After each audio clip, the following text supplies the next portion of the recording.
Well, they're entitled to their views in their private life. They're entitled to their views off air. I wouldn't mind if you told me, when we finished this interview, Rowan, by the way, I think you're a bollocks, except that it would worry me as to how that might colour the way you would cover the stuff. But it's quite clear that the airwaves are a precious and limited resource.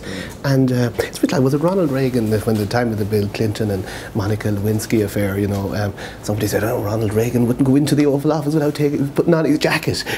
I would like if journalists had a similar respect for their profession and calling, and a real sense of responsibility that it isn't about them, it isn't about their views, it's about respecting this publicly, this resource is of tremendous importance to the public.